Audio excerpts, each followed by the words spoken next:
Hey guys, welcome to lesson 3 of unit 1. Today we're going to be going over converting written expressions in word form into mathematical terms. So in this lesson there are 4 different concepts I will be going over.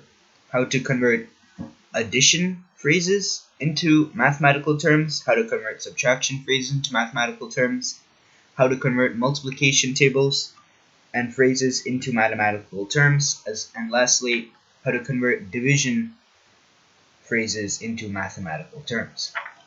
So let's start with addition. Alright, addition phrases. So let's move this up here. So when talking about addition phrases, what do we mean? Well, basically, let's say that we have 3 more than 2. Well, what does this mean? What does this mean as an expression or like in mathematical terms? Well, whenever you have a more than, right, what do you think about? You're saying that 3 is more than 2, right? So you do, when 3 is more than 2, then you're adding them up to get the total, right? So then this would be 3 plus 2.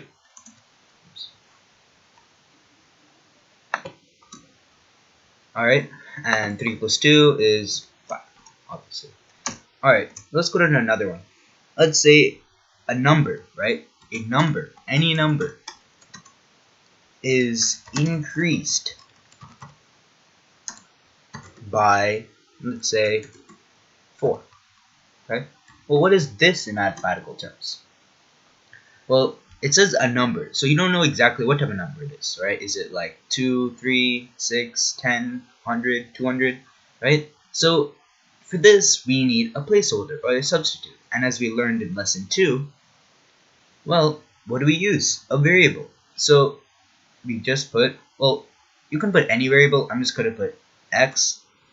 And then x, which is the number, is increased by 4. So x is increased, which is a plus sign, and then 4. Alright, let's go do some more of these. Let's say 13 is greater than, let's say, a variable.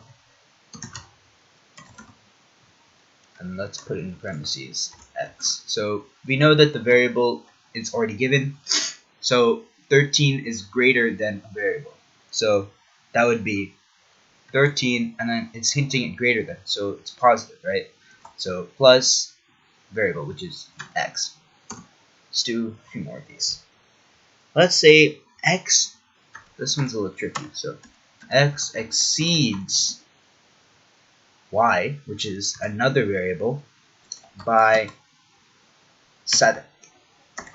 So what does this mean? What does exceeds mean? Well, that basically means that x is equal to, so whenever you see exceeds, it means equal to, basically. So x is equal to y and 7. So when you see the by symbol, you might be thinking, well, why by 7? Shouldn't it be x is y divided by 7? Well, actually, no. This is because it's x is exceeding, so it's greater than y and 7. So x is equal to the total of y and 7, which is y plus 7. So let's do this full equation. X is equal to y, let's put in parentheses so you can see it better, y plus 7. Alright, let's do one more. Alright, for this one, let's do the sum. The sum of 9 and 14. Well, this is probably one of the more simple ones. The sum, you've probably heard of this a lot, is obviously addition. So what is the sum of 9 and 14? Well, that is 9 plus 14, and that is 23. Alright, alright, and that concludes addition phrases. Now let's move on to subtraction phrases. So, subtraction phrases. Let's move this up over here.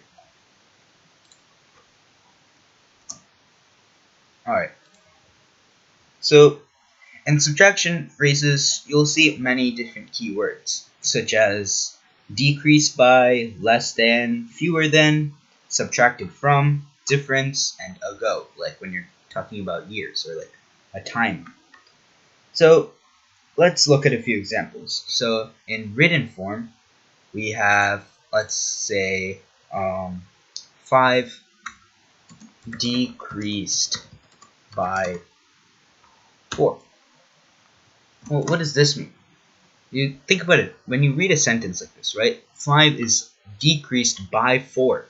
So that means that 4 is decreasing 5, right? A number is decreasing 5, and that's 4. So it'd be 5 and then decreased by 4, and that's equal to 1.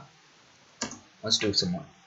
So you have a number, which is, as you know, variable. So let's do,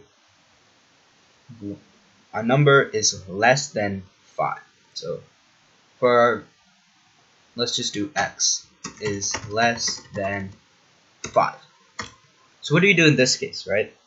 So whenever you have a less than, that means you flip the terms, right? So if it was less, x is less 5, then it would be x minus 5.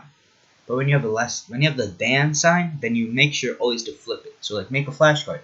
Say like, okay, when you have less, then it's the same. But when you have less than, you flip them. So then we'd have 5 minus x, right? Alright, let's do let's do b. So a variable b is subtracted from 12. Alright, so what are they asking in this one? Well, if b is subtracted from 12, that means, so when you have from, you switch them again. So b, usually if b is subtracted 12, then be b minus 12, right? We have from. So when you have from and then, you flip them, right? Always make sure to remember that. So in this case, it would be not b minus 12, but 12 minus b, because you have the from. Alright, let's do one more. So from the beginning, when I was talking to you about different phrases that are associated with subtraction, like ago, let's do one of those examples. So we have 9 years ago from today, let's say. Okay? So today, that's like a certain time period. And then 9 years ago, that's another time period, right? 9 years ago is in the past. So you went 9 years in the past, right? So today, let's do t. T for today. And then subtract it by 9 years, right? So if you want to go to 9 years from today, so that's, yeah, then you would go back 9 years, which is t minus 9. Alright, so that concludes the subtraction phrases, and let's go into some multiplication phrases. Multiplication phrases. And let's move this one down here. Alright, so for this one, well, what do we do in this one, right? It's not addition or subtraction. So what type of phrases would be associated with this? Well, the main ones are times, product, and of. And also multiplicated by, things like that. So and of, like, that's always multiplication, right? So that is usually associated with percents and fractions. So we'll look at a few of those questions. So for example, let's do 20% of x, or a variable. So what is 20% of x? So you can immediately know that of is the multiplication symbol. So 20% times x, right? But you don't want to keep a percent in its percent form when calculating it, right? You want to put it in a decimal form, or a fraction form for that matter. But let's do a decimal form, just to make things easier. You may have learned this in pre-algebra, but when you have a percent, you move the decimal to the left by 2, or divide it by 100. So 20 divided by 100, well, that's 0.2, or 1/5. So for our case, let's do decimals. So this would be the same thing as 0.2 times x. Alright? So let's do another example. Let's do, what is 1/2 of 40 times x? So this is a little bit more complicated. So we see that you're taking 1/2 of a certain number, or for this case, a term, right? Because you have a coefficient and a variable. So for this matter, you do not take 1/2 of the variable. Remember, you always carry the variable over. But since you have a coefficient, you multiply 1/2 times 40 because you have an of symbol. So what is 1/2 times 40?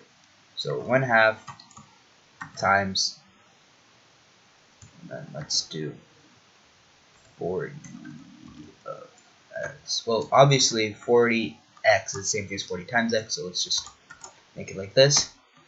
And so 40x divided by 2, which is that, so 40x divided by 2 is the same thing as 20x. And so that's our final answer. Let's do a few more. So let's do a product question. Alright, so what is the product of 12 and 5? So when you take the product, it's basically multiplying, right? So it's 12 times 5, which is the same thing as 60. Alright, let's go through one more example. So let's say that we have 13 times the total of gym salary, or his paycheck. So for this question, we don't know what gym salary or paycheck is, right? So we assume that we make it into a substitute or a placeholder with a variable. So let's make it gym salary, so we'll make it S, right? So and 13 times S, right? So that would be 13 times S, which is the same thing as 13S. Alright, so now that we've finished multiplication phrases, let's go into division phrases. Division phrases. Alright, let me just move this down here. Alright, so for division phrases, there are several different keywords or phrases that we use, such as per, a ratio of, every quotient, for, and for every. So initially you'd be like, what? This doesn't make any sense. But let's go through a few examples to help make it easier to understand. Alright, so let's do an example. 30. So let's say Tom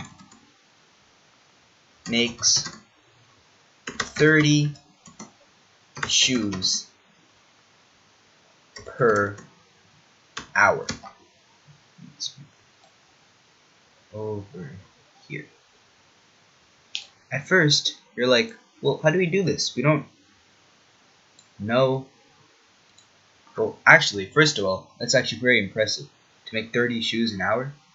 But anyways, let's do this. So per, we already know that per is the division sign, right? Based off the phrases that I've gone over.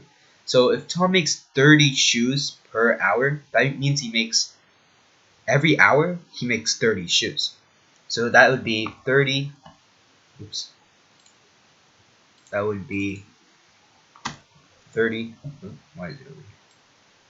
So that would be 30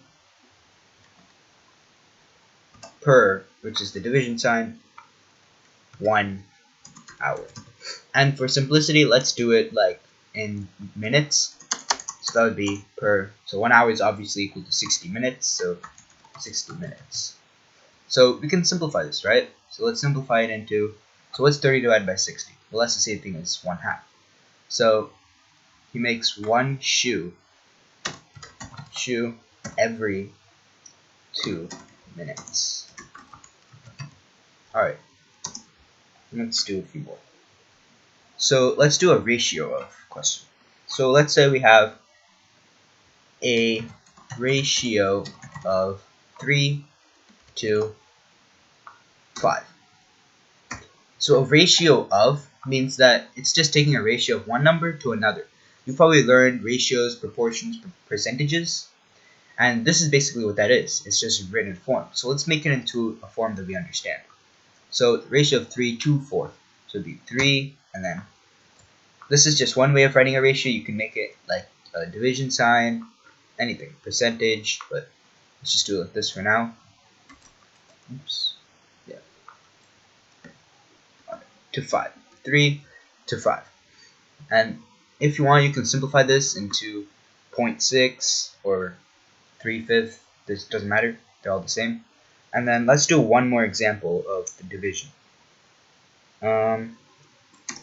Let's do 6. So Jimmy has 6 books. Let's Jimmy buys 6 books every month. Let's make this. Alright, so what does this mean? Well, when Jimmy buys 6 books every month, that means for every month that goes by, Jimmy will buy 6 books. So that would mean that it would be the same thing as like our first one with Tom, right? Tom makes 30 shoes per hour. Per and every, they all mean the same thing, right? Like as I went through in the phrases portion. So let's write 6 books per or every month. So every 1 month, right? And just for simplicity, let's make it into days. So how many, let's just say that there are 30 days in 1 month. Not always, but like for our case, let's make it that way. 30 days. And so let's simplify this. What is 6 divided by 30? Well, that's 1 divided by 5. So 1, so he makes 1 book for every 5 days. So yeah, that's pretty reasonable. And so yeah, thank you guys for listening to lesson 3. And we have one more lesson for the unit, which is multivariable substitution and normal variable substitution. So stay tuned to that, and I'll see you guys in the next video.